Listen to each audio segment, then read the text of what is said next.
Hello investors, welcome back once again to Insiderpedia. तो दोस्तों, मैंने लास्ट वीक एक वीडियो अपलोड किया था लक्स इंडस्ट्रीज़ के बारे में, और इसमें मैंने बताया था, थोड़ा सा ओवरव्यू दिया था। ये फुल एनालिसिस नहीं होता, मैं किसी भी कंपनी का कोई एनालिसिस नहीं देता, मैं बस अपना पॉइंट ऑफ व्यू देता हूँ, अपना ओवरव्यू देता हूँ कि किस बिज़नेस के बारे में मेरा क्या व्यू है। तो उसमें कुछ चीज़ें मैंने जो हाईलाइट की थी, उसमें से जो है कॉर्पोरेट गवर्नेंस का इशू था, उसके साथ साथ मैंने इन्वेंट्री गेन को जो है हाईलाइट किया था कि शॉर्ट टर्म प्रॉफिटेबिलिटी किस तरह से कंपनी की हर्ट हो सकती है या कि आप प्रॉफिट सिनेरियो हो सकता है।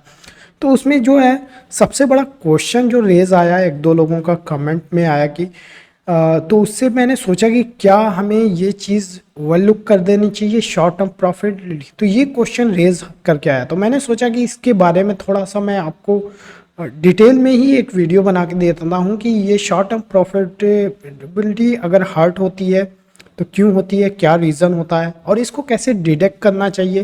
फाइनेंशियल में आप कैसे देख करके बता सकते हैं कि ये चीज़ हमें वेटेज देना ही चाहिए। तो चलिए चलते हैं, जो हमारी कंपनी थी लक्स इंडस्ट्रीज़ का। तो सिंपल सा पैरामीटर ये है कि आपको कुछ नहीं देखना, अगर आपको देखना है कि ऑपरेटिंग प्रॉफिट मार्जिन का जो परसेंटेज है, जैसे यहाँ पे देखते ही क्लियर हो रही है कि 15, 16, 20, 22।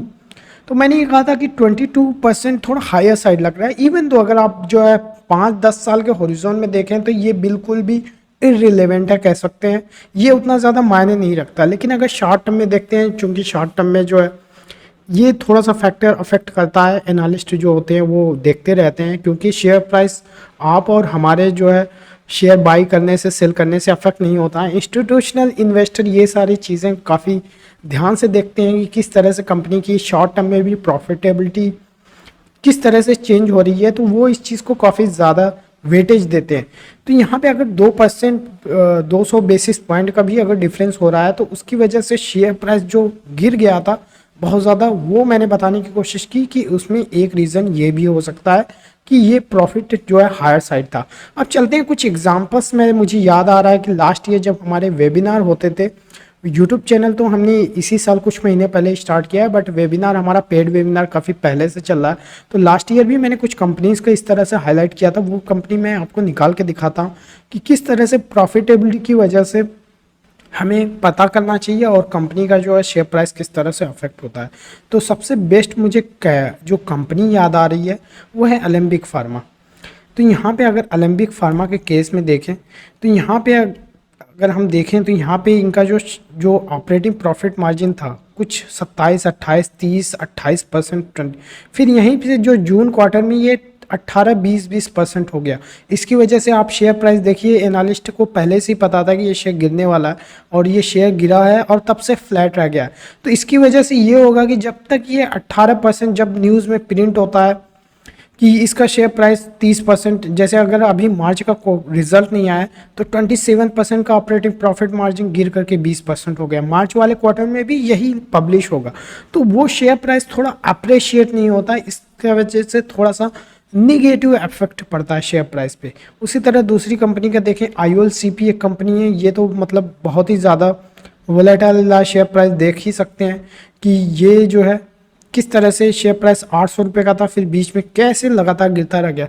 इसको मैंने बताया था कि किस वजह से ये शेयर प्राइस एक ही साल में जो है इतना गुना हो गया। आइबोप्रोफिन का जो है शेयर प्राइस किस तरह से अफेक्ट किया, क्योंकि जो हम प्योरली जो है फंडामेंटल एनालिसिस पे बिलीव करते हैं, हम जो भी डिसीजन लेते हैं। जैसे अभी मैंने बताया कि अलेम्बिक फार्मा के केस में भी यही हुआ कि कुछ शॉर्ट टर्म बेनिफिट था कंपनी को, कुछ सप्लाई डिसरप्शन के कारण ये कंपनी की जो है कुछ टेम्परेरी डिमांड थी, उसकी वजह से प्रॉफिट बहुत ज़्यादा बूस्ट हो गया था, और इसलिए हमने जो है इसको जो है बाई नहीं किया, फिर उसको अवॉइड किया उस टाइम।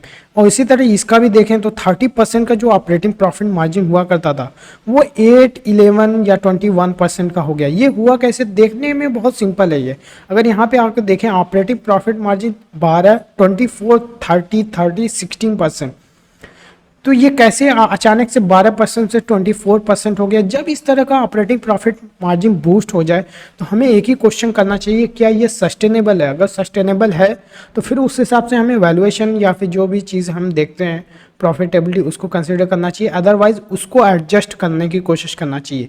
एक कंपनी और मुझे याद में आ रही है, एक कंपनी है प्रिंस पाइप, तो इसकी भी किस तरह से प्रॉफिटेबिलिटी चेंज हुई, बहुत ज़्यादा हो गई थी। आप देखें तो अगर इसका 14% जो ऑपरेटिंग प्रॉफिट मार्जिन हुआ था, सेम केस इन्वेंट्री गेन और दूसरी तरह की चीज़ें 18% हो गया, जो कि ये इतना सस्टेनेबल नहीं था। अब जो है इनका जो है थोड़ा सा यहाँ पे देख सकते हैं 12%, ये इसको हटा दीजिए, 16% और 17%, जो कि 19% 18% का हो गया था। उसकी वजह से आप भी यहाँ पे शेयर प्राइस देख सकते हैं कि कितने दिनों से यहाँ पे हुआ था। हमने कहा था कि जो है इस टाइम मैं अपने शेयर प्राइस बाई नहीं करूँगा, अवॉइड करूँगा, और फिर जब गिरा है उससे नीचे तो फिर मैंने इसमें जो है पर्सनली बस एक डिस्क्लेमर दे रहा हूँ कि मैं होल्ड करता हूँ। अगर आपको होल्ड करना है ये शेयर तो आप खुद अपना एनालिसिस करिए, फिर उसके बेसिस पे अपना डिसीजन लीजिए। तो ये था, देख सकते हैं कि ये किस तरह से प्रॉफिटेबिलिटी शॉर्ट टर्म में जो है चेंज होती है, उसकी वजह से शेयर प्राइस देख रहे हैं कि ये शेयर कहीं मूव नहीं कर रहा। होपफुली जो है अब देखते हैं कि कैसे ये प्ले करता है, बट ये वही रीज़न था कि इस वजह से शेयर प्राइस बहुत 700 रुपये से ये इतना गया। लेकिन ओवरऑल अगर इंडस्ट्री की बात करें तो अट्रैक्टिव इंडस्ट्री है, चाहे लक्स की हुई या प्रिंस की हुई या फिर कोई और फार्मा कंपनी जो मैंने नाम लिया। बट ये डिपेंड करता है शॉर्ट टर्म में, अगर आप देख रहे हैं 1-2 क्वार्टर की जो है, आप अगर मीडियम पी से कम पे पी बाई करने की कोशिश करते हैं तो ये चीज़ देखना कंसिडर ज़रूरी हो जाता है, अदरवाइज इसको इग्नोर भी कर सकते हैं। तो यही था कि जो हमारा सबसे मेन क्वेश्चन था कि हमें शॉर्ट टर्म प्रॉफिटेबिलिटी ओवरलुक कर देनी चाहिए।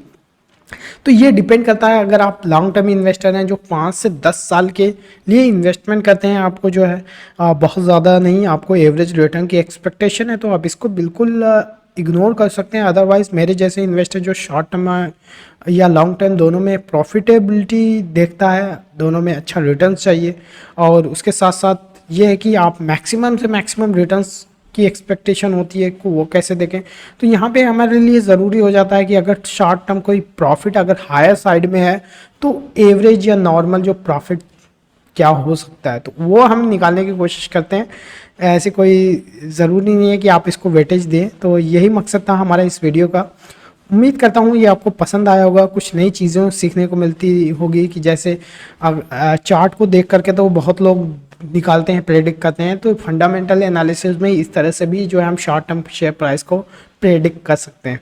ओके, फिर मिलेंगे नए वीडियो में, तब तक के लिए हैव ए गुड डे।